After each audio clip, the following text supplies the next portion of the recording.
श्री स्वामी समर्थ. स्वामी विचार विवेक.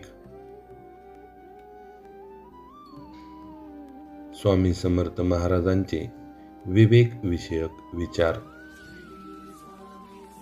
विवेक हा मनुष्याचा अंतर्मुख दीप आहे, जो पेटला तर अंधारातील मार्गही स्पष्ट दिसतो.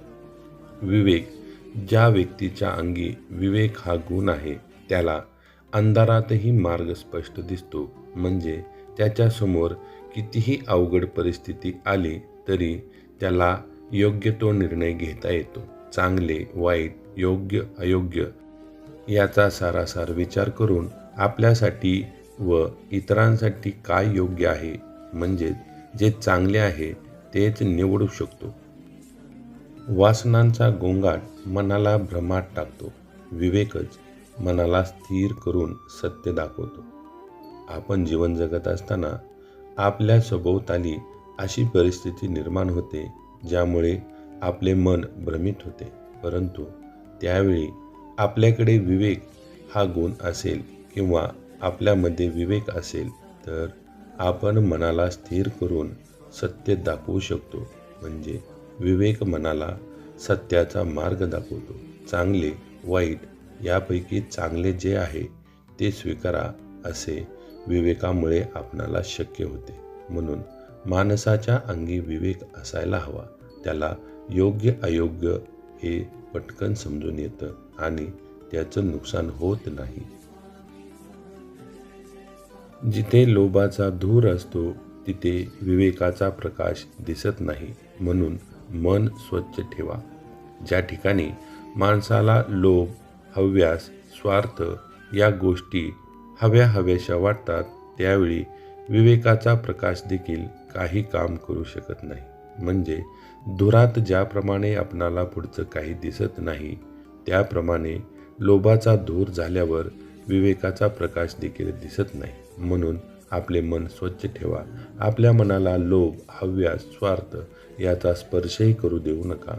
म्हणजे आपण चांगले वाईट, योग्य अयोग्य यापैकी योग्य आणि चांगले या गोष्टीची निवड करून आपण आपले जीवन सुखी करू शकतो. प्रत्येक कृतीच्या आधी थांबा, विचार करा आणि मगच पाऊल टाका. हेच विवेकाचे लक्षण. कोणतीही कृती करण्याआधी अगोदर थोडंसं थांबा, विचार करा आणि नंतर निर्णय घ्या.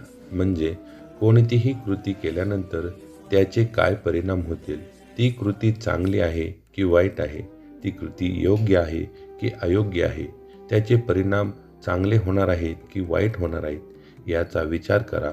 आणि त्या कृतीतून काही चांगले घडणार असेल तरच पुढचे पाऊल टाका.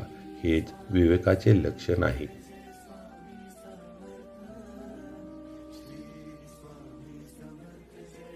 विवेक नसला तर ज्ञानही अहंकार वाढवते, पण विवेक असेल तर ज्ञान मनाला विनय शिकवते. ज्या व्यक्तीच्या अंगी विनय नाही त्या व्यक्तीचे ज्ञान अहंकार वाढवण्याचं काम करते. त्या व्यक्तीमध्ये गर्व निर्माण होतो. परंतु जर विवेक असेल तर तेच ज्ञान माणसाला विनय शिकवते, चांगल्या वाईट गोष्टी शिकवते.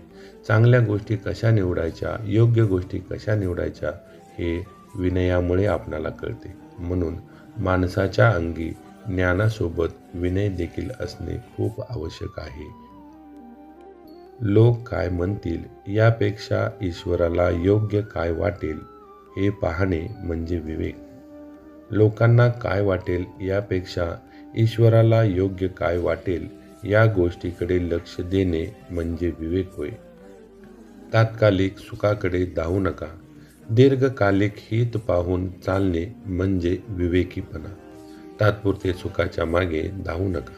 आपणाला दीर्घकाळ टिकणारे हित पाहून त्या दृष्टीने वाटचाल करणे आवश्यक असते. म्हणून तात्पुरत्या सुखापेक्षा दीर्घकालिक हित पाहून वाटचाल करणे म्हणजेच विवेकपणा होय. क्रोधात, मोहात आणि घाईत घेतलेला निर्णय बहुतेक वेळा अविवेकी असतो. मन स्थिर करूनच निर्णय घ्या. ज्यावेळी आपण रागात असतो किंवा मोहात असतो किंवा एखाद्या वेळी आपण गडबडीतही असतो. अशा वेळी निर्णय घेतला तर तो चुकीचा ठरू शकतो. तो निर्णय अविवेकी देखील ठरू शकतो. म्हणून कोणताही निर्णय घेताना मन स्थिर, शांत असायला हवे. ज्यावेळी आपले मन स्थिर व शांत असते त्यावेळी ते योग्य पद्धतीने विचार करू शकते आणि मन स्थिर, शांत असेल तेव्हा घेतलेले निर्णय हे चांगलेच असतात.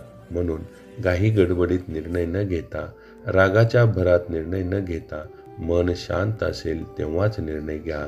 ते आपल्याला फायदा देऊन जातील. सत्याचा मार्ग काटेरी असला तरी विवेकाने चालल्यास पाय जळत नाही. सत्याच्या वाटेवरून चालताना, सत्याच्या मार्गावरून चालताना, सत्याने वागताना आपणाला खूप संकट येतील, परंतु आपण सत्याचा मार्ग सोडायचा नाही. कारण सत्याच्या मार्गावरून चालताना येणारी संकट कसपटासमान वाटतात आणि त्या संकटाचा आपणाला काही त्रास होत नाही. विवेक मनात जागा झाला की माणूस स्वतःच गुरु बनतो. ज्या व्यक्तीच्या मनात विवेक जागा होतो तो व्यक्ती स्वतःचा गुरु बनतो. कारण त्याला चांगले वाईट, योग्य अयोग्य याची जाण होते आणि तो योग्य प्रकारे निर्णय घेऊ शकतो. म्हणून ज्या व्यक्तीच्या अंगी विवेक जागा होतो तो स्वतःचा गुरु बनतो. श्री स्वामी समर्थ.